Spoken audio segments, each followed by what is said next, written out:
Bigla ang pagdami po ng mga Chinese sa Pilipinas, ikinagulat po ngayon ng marami.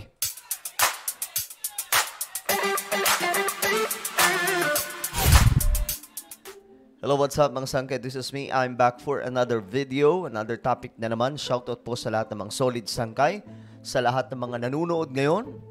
At ito nga po mga sangkay, marami po ang nagulat sa ating pamahalaan. At kahit ako, nagulat din po sa patuloy na dumaraming mga Chinese na nakatira pa po mga sangkay sa mga subdivision dito sa ating bansa. Ano ba to? Dahan-dahan na ba tayong ini-invade? Sekreto lamang po mga sangkay kasi hindi natin alam. Mamaya mga sundalo pala yan. Nagkukunwari mga civilian lang. No? Anyway, bago tayo magpatuloy, paki-subscribe po muna yung ating YouTube channel. 1.22 million subscriber na po tayo dito sa YouTube. Kaya kung hindi ka pa po nakakapag-subscribe, i-subscribe mo na ito ngayon din. I-check nyo po sa ibaba. May makikita po kayong subscribe button. Pindutin nyo lamang po yan. Tapos i-click nyo yung bell at i-click nyo rin po yung all. Sa mga nanonood po sa Facebook, syempre, i-follow nyo po ang ating Facebook page. Ngayon, ito nga po ang balita mga sangkay. Pagdami ng dayuhan at umano'y operasyon ng Pogo sa isang subdivision sa NCR, ipinasisilip. Okay, tingnan po natin mga sangkay. Kung talagang controversial lagi po no? Pag mga Chinese. With the ongoing construction, we strongly feel there's the new phase of Chinese invasion. Uy. There's new phase of Chinese invasion in the village. Maybe not anymore Pogo, we don't know. But how come all this huge structure? Isa ito sa homeowner sa multinational village. Napansin po niya na dumadagsa daw po yung mga Chinese sa kanilang village. Are being built now. Nangangamba ilang homeowners sa multinational village sa Parañaque City sa kanilang seguridad dahil sa posibleng paglaganap ng iligal na aktibidad na konektado sa Philippine Offshore Gaming Operator o POGO sa kanilang lugar. Ako. Kasunod ito ng sunod-sunod na raid ng mga otoridad sa ilang bahay sa loob ng subdivision kung saan nahuli rin ang ilan sa mga umano'y tumakas sa ni-raid na Pogo Hub sa Bamban, Tarlac. Paano kaya ito nakakalusot sa ating bansa no? Ang bihira, paano sila nagkakaroon? Ang lalakas talaga ng loob nitong mga Chinese. Hindi ko alam, hindi natin alam. Mamaya, pinadala po yan ng China dito sa ating bansa para guluhin tayo. Diba? Hindi natin alam, mamaya baka sundalo pala yan. Parang parang tama si yung nagsumbong na parang sekreto tayong ini-invade nitong China. Anila, 2018 pa, nagsimula ang umano'y problema sa mga Pogo. Ngunit hindi tulad noon, dumagsa na umano ang mga dayuhan, partikular na ang Chinese nationals na naninirahan sa mga bahay na sobra-sobra umano sa kapasidad nito. Nako. Kita nyo na mga sangkay. Sino po yung presidente way back 2018? Si Tatay Digong po yun Ewan ko anong nangyari mga sangkay. Bakit biglaan pong ganito ang mga nadidiscovery ngayon? Wala naman sanang problema dito mga sangkay. Pero alam po natin na may problema tayo sa China. At bukod dyan, hindi po sila nahuhuli ng walang ginagawang masama. Itong mga nahuhuli, may mga matitinong mga Chinese. Okay? May mga matitino. Pero itong mga nasa sakote, mga nag-ooperate ng kalokohan dito sa ating bansa. Itan nyo na. Naaalarma na rin nila sila sa pagdami ng konstruksyon ng malalaking gusali sa loob ng village. Lalo na't pinagbabawal ang matataas na gusali sa kanila dahil malapit ito sa airport. Kaya nang makita nila na tila kamukha ng mga ito ang mga gusali sa loob ng ni-raid na Baofu compound sa Bamban, doon na umano sila kinutuban. Tumanggi na mga homeowner na isa publiko ang kanilang pagkakakilanlan. Some use dummies talaga. Nagpapagawa sila ng mga building sa loob po ng village na ito. Okay. And we heard that in the process of applying for, stickers and IDs and also the construction, some are using already local identification. Okay.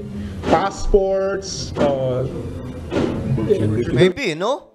Ganyan po yung kanilang ginagawa, mga sangkay. certificate, driver's license, postal IDs. They can't even speak Tagalog po. So Ayun lang.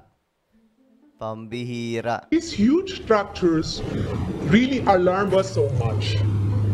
So ang nakita namin doon is there was one young teenager, a girl, who jumped from third floor Naku. going down na parang tumatakas.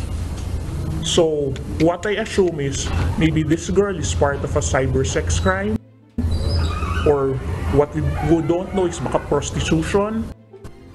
Panawagan nila magsagawa ng investigasyon at surveillance ang mga otoridad sa kanilang lugar. Mahigit 100 residente na umano ang pumirma sa manifesto na ipinadala na nila sa iba't ibang ahensya ng gobyerno, pati na sa opisina ng Pangulo. Nakakaalarma talaga mga sangkay. Nagpapagawa sila ng mga building sa loob ng village. Dumadami, sobra-sobra umano yung bilang ng mga nakatira sa mga kabahayan dyan, yung mga unit. Tapos, nahuhuli mga sangkay na may mga ginagawang kalokohan. May mga kwento rin kasi na marami daw din pong Chinese ang umaalis sa kanilang bansa kasi hindi nila kaya yung, kasi sobrang stricto dun, authoritarian country yun eh. Hindi nila magawa yung mga kalokohan kaya tumatakas sila. Pumupunta sa Pilipinas dahil maluwag, dito naghahasik ng kalokohan. Yun yung ibang mga kwento, mga sangkay. May mga nagsusumbong din po sa atin eh. Mga nagtatrabaho sa ng China. Nagtatrabaho sa mga Chinese na nandito sa Pilipinas. Aba, mga sangkay. May mga business sila sa ating bansa na wala pong permit. Ganun po kalulupit ang mga yan. Lalong-lalo na po mga sangkay dyan banda sa Pasay. May malapit po sa MOA ito mga sangkay, yung mga mga nakatira po sa mga condo. Tapos may mga business po sila dyan, nag-ooperate po sila na wala pong permit. Ganyan po yung mga Chinese ngayon dito sa ating bansa. Dumulog na rin sila sa opisina ni Senator Sherwin Gatchalian na pinaiimbestigahan ng issue sa Senado.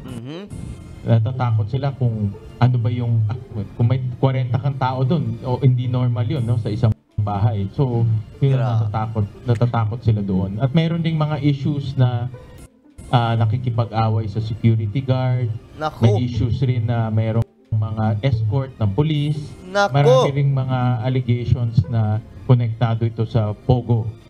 No, dahil nga sa gabi dumadating or lumalabas yung mga sasakyan. So we want to look at that angle also. So ang aming sense, itong mga sindikato na ito, umiikot lang sila at of course nakatira sila sa mga ganitong villages. Sa ngayon, nagsasagawa na ng investigasyon ang Senate Committee on Women kaugnay ng mga krimen na konektado sa Pogo.